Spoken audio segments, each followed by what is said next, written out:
ದೊಡ್ಡ ಮನೆಯಲ್ಲಿ ಖುಷಿ ಹಬ್ಬದ ವಾತಾವರಣ, ಒಂದು ಸಂಭ್ರಮದ ಸಡಗರದ ಒಂದು ದೊಡ್ಡ ಮನೆಯಲ್ಲಿ ನಡೀತಾ ಇದೆ. ಸೊ ಒಂದು ಧೃತಿಯವರ ಒಂದು ಮದುವೆ ಅಂತಕ್ಕಂಥದ್ದು ನಡೀತಾ ಇದೆ. ಸೊ ಹೌದು ಸ್ನೇಹಿತರೆ, ಅಷ್ಟಕ್ಕೂ ಏನಾಯಿತು, ಯಾರು ಒಂದು ಹುಡುಗ ಒಂದು ಧೃತಿ ಪುನೀತ್ ರಾಜ್ಕುಮಾರ್ ಅವರು ಕನ್ನಡ ಇಂಡಸ್ಟ್ರಿಗೆ ಕಾಲಿಡ್ತಾ ಇದ್ದಾರೆ. ಸೊ ಅಷ್ಟಕ್ಕೂ ಒಂದು ಖುಷಿ ವಿಚಾರ ಅಂತಕ್ಕಂಥದ್ದನ್ನು ನಾವು ಇಲ್ಲಿ ಹೇಳ್ಬೋದು. ಯಾವ ಮೂವಿ ಮುಖಾಂತರ ಕಾಲಿಡ್ತಿದ್ದಾರೆ, ಏನಾಗ್ತಾ ಇದೆ, ಇದೆಲ್ಲದರ ಬಗ್ಗೆ ಸಂಪೂರ್ಣವಾದ ಮಾಹಿತಿಯನ್ನು ಈ ಒಂದು ವಿಡಿಯೋದಲ್ಲಿ ನಾನು ನಿಮಗೆ ತಿಳಿಸ್ಕೊಡ್ತೀನಿ. ಅದಕ್ಕೂ ಮೊದಲು ನೀವು ನಮ್ಮ ಚಾನಲ್ಗೆ ಹೊಸಬರಾಗಿದ್ದರೆ, ನೀವೇನು ನಮ್ಮ ಚಾನಲನ್ನು ಸಬ್ಸ್ಕ್ರೈಬ್ ಮಾಡಿಲ್ಲ ಅಂದರೆ ಈ ಕೂಡಲೇ ಸಬ್ಸ್ಕ್ರೈಬ್ ಮಾಡಿ. ಹಾಗೆ ಒಂದು ಪಕ್ಕದಲ್ಲಿರೋ ಬೆಲ್ ಐಕಾನ್ ಪ್ರೆಸ್ ಮಾಡೋದ್ರ ಮೂಲಕ ನಮಗೆ ಸಪೋರ್ಟ್ ಮಾಡಿ. ಹಾಗಿದ್ರೆ ತಡ ಯಾಕೆ ಮಾಡೋದು, ಬನ್ನಿ ಸ್ನೇಹಿತರೆ ವಿಡಿಯೋನ ಸ್ಟಾರ್ಟ್ ಮಾಡೋಣ. ಇನ್ನು ಮೊದಲನೇದಾಗಿ ನೋಡಬೇಕಪ್ಪ ಅಂತಂದರೆ, ಧೃತಿ ಪುನೀತ್ ರಾಜ್ಕುಮಾರ್ ಅವರು ಅಂದರೆ ತುಂಬಾನೇ ಒಂದು ಫೇಮಸ್ ಆಗಿಲ್ಲದೆ ಹೋದರೂ ಕನ್ನಡ ಇಂಡಸ್ಟ್ರಿಗೆ ಯಾವತ್ತೂ ಒಂದು ಕಾಲಿಟ್ಟಿಲ್ಲ. ಸೊ ಕನ್ನಡ ಇಂಡಸ್ಟ್ರಿಯಲ್ಲಿ ಹೆಚ್ಚಾಗಿ ಕಾಣಿಸ್ಕೊಳ್ಳೋದು ಕಮ್ಮಿನೇ. ಯಾಕಪ್ಪ ಅಂತಂದರೆ, ಒಂದು ಪುನೀತ್ ರಾಜ್ಕುಮಾರ್ ಅವರು ಒಂದು ಅವರ ಫ್ಯಾಮಿಲಿ ಹೆಚ್ಚಾಗಿ ಒಂದು ಯಾವುದೇ ಕಾರ್ಯಕ್ರಮಗಳಾಗಲಿ ಯಾವುದೇ ಫಂಕ್ಷನ್ಗಳಲ್ಲಾಗಲಿ ಸೊ ಎಲ್ಲೂ ಕೂಡ ಕಾಣಿಸಿಕೊಳ್ಳೋದಿಲ್ಲ. ಸೊ ಇನ್ನು ತುಂಬಾನೇ ಒಂದು ಪ್ರೈವಸಿಯಾಗಿ ಇರ್ತಾರೆ ಅವರು. ಇನ್ನು ಅಪ್ಪು ಅವರು ನಿಧನ ಹೊಂದಿದಾಗಿಂದನೂ ಕೂಡ ಸ್ವಲ್ಪ ತೆರೆಯ ಮೇಲೆ ಒಂದು ಅಶ್ವಿನಿ ಪುನೀತ್ ರಾಜ್ಕುಮಾರ್ ಆಗಿರ್ಬೋದು, ಅವರ ಫ್ಯಾಮಿಲಿ ಆಗಿರ್ಬೋದು ಬರ್ತಾ ಇದೆ. ಸೊ ಇದಕ್ಕೂ ಮೊದಲು ಒಂದು ಅಪ್ಪು ಅವರು ಇರುವಾಗ ಯಾವುದೇ ಕಾರಣಕ್ಕೂ ಎಲ್ಲೂ ಕೂಡ ಹೆಚ್ಚಾಗಿ ಅಷ್ಟೊಂದು ಕಾಣಿಸಿಕೊಂಡಿಲ್ಲ.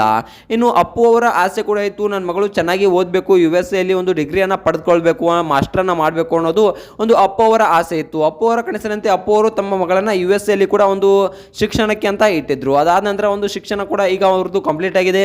ಸೊ ಏನು ಮಾಡ್ತಾರೆ ಮುಂದೆ ಅನ್ನೋದನ್ನ ಯೋಚನೆಯಲ್ಲಿ ಇಟ್ಟುಕೊಂಡು ಒಂದು ಇವರು ನಟಿ ಆಗಲಿದ್ದಾರಂತೆ. ಸೊ ಹೌದು ಸ್ನೇಹಿತರೆ, ಇವರು ಕನ್ನಡ ಇಂಡಸ್ಟ್ರಿಗೆ ಕಾಲಿಡಲಿದ್ದಾರಂತೆ. ಒಂದು ಸಕ್ಸಸ್ಫುಲ್ ಆಗಿ ಒಂದು ಡಿಗ್ರಿಯನ್ನು ಇವರು ಒಂದು US ಅಲ್ಲಿ ಮುಗಿಸ್ಕೊಂಡು ಬಂದಿದ್ದಾರೆ. ಅಪ್ಪನ ಆಸೆ ಕೂಡ ಇತ್ತು ಡಿಗ್ರಿಯನ್ನು US ಅಲ್ಲಿ ಮುಗಿಸ್ಬೇಕು ಅನ್ನೋದು. ಅಪ್ಪನ ಆಸೆಯಂತೆ ಡಿಗ್ರಿಯನ್ನು ಮುಗಿಸಿದ್ರು. ಇನ್ನು ನಾಯಕಿ ನಟಿಯಾಗಿ ಏನಾದರೂ ಕಾಲಿಡ್ತಾರಾ, ಒಂದು ಕನ್ನಡ ಇಂಡಸ್ಟ್ರಿಗೆ ಯಾವ ರೀತಿಯಾಗಿ ಕಾಲಿಡ್ತಾರೆ ಅಂತಕ್ಕಂಥದ್ದನ್ನು ಅಭಿಮಾನಿಗಳು ಕಾಯ್ಕೊಂಡು ಕೂಡ್ತಾ ಇದ್ದಾರೆ. ಇನ್ನು ಒಂದು ಅಭಿಮಾನಿಗಳಿಗೆ ಗುಡ್ ನ್ಯೂಸ್ ಅಂತಕ್ಕಂಥದ್ದನ್ನು ನಾವು ಇಲ್ಲಿ ಹೇಳ್ಬೋದು. ಇವರು ಮೊದಲನೇದಾಗಿ ಹೇಳಬೇಕಪ್ಪ ಅಂತಂದರೆ ಕನ್ನಡ ಚಿತ್ರರಂಗಕ್ಕೆ ಒಂದು ಪಾದಾರ್ಪಣೆಯನ್ನು ಮಾಡ್ತಿದ್ದಾರೆ. ಒಂದು ಯಾವ ರೀತಿಯಪ್ಪ ಅಂತಂದ್ರೆ, ಒಂದು ಅಪ್ಪು ಅವರ ಕನಸಿನ ಅರಮನೆಯಾದಂತಹ ಒಂದು PRK ಸ್ಟುಡಿಯೋ ಹಲವಾರು ಜನರ ಬಾಳಿಗೆ ಒಂದು ಬೆಳಕಾಗಿದೆ. ಸೊ ಹಲವಾರು ಒಂದು ಜನರಿಗೆ ಇದು ಒಂದು ಬೆಳಕಾಗಿದೆ ಅಂತಕ್ಕಂಥದ್ದನ್ನು ನಾವು ಇಲ್ಲಿ ಹೇಳ್ಬೋದು. ಸೊ ಯಾರು ಬಡವರ ಮಕ್ಕಳಿರ್ತಾರೋ, ಸೊ ಟ್ಯಾಲೆಂಟ್ ಇರುತ್ತೋ, ಅವರು ಯಾರು ಗುರುತಿಸಿಕೊಂಡಿರೋದಿಲ್ವೋ ಅವರನ್ನ PRK ಸ್ಟುಡಿಯೋ ಇಂದಿಗೂ ಕೂಡ ಬೆಳೆಸ್ತಾ ಇದೆ. ಆ ಒಂದು PRK ಸ್ಟುಡಿಯೋನ ಅಪ್ಪು ಅವರು ಇದ್ದಾಗ ಅಪ್ಪು ಅವರು ನಡೆಸ್ಕೊಂಡು ಹೋಗ್ತಾ ಇದ್ರು.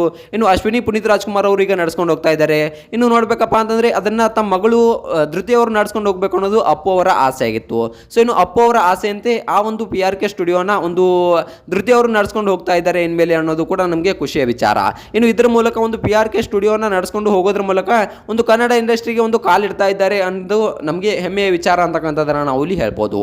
ಇನ್ನು ನೋಡ್ಬೇಕಪ್ಪ ಅಂತಂದ್ರೆ ತುಂಬಾ ಖುಷಿ ಆಗುತ್ತೆ ಒಂದು ಅಪ್ಪು ಅವರ ಒಂದು ಮನೆಯ ಬಗ್ಗೆ ಏನಾದರೂ ಬಂದ್ರೆ. ಸೊ ಒಂದು ದೇವರಲ್ಲಿ ದೇವರಾದಂತಹ ಅಪ್ಪು ಅವರ ಬಗ್ಗೆ ಒಂದು ನಾವೆಲ್ಲರೂ ಮತ್ತೊಮ್ಮೆ ಸ್ಮರಿಸೋಣ. ಒಂದು ಅಪ್ಪು ಅವರ ಒಂದು ಮಗಳ ಮದುವೆ ಬಗ್ಗೆ ಕೂಡ ಕೆಲವೊಂದಿಷ್ಟು ಮಾಹಿತಿಗಳು ದೊರೀತಾ ಇವೆ, ಆದರೆ ಸ್ಪಷ್ಟವಾಗಿ ಇನ್ನೂ ಕೂಡ ಮಾಹಿತಿ ಸಿಕ್ಕಿಲ್ಲ. ಏನಾದರೂ ಮಾಹಿತಿ ಸಿಕ್ಕರೆ ಆದಷ್ಟು ಬೇಗ ನಾನು ನಿಮಗೆ ಅಪ್ಡೇಟ್ ಕೊಡ್ತೀನಿ. ಒಂದು ಅಪ್ಪು ಅವರ ಬಗ್ಗೆ ಆಗಿರ್ಬೋದು, ಅವರ ಫ್ಯಾಮಿಲಿ ಅವರ ಬಗ್ಗೆ ಆಗಿರ್ಬೋದು, ನಿಮ್ಗೆ ಏನು ಅನ್ನಿಸ್ತೆ ಅನ್ನೋದನ್ನ ಕಮೆಂಟ್ ಮಾಡಿ.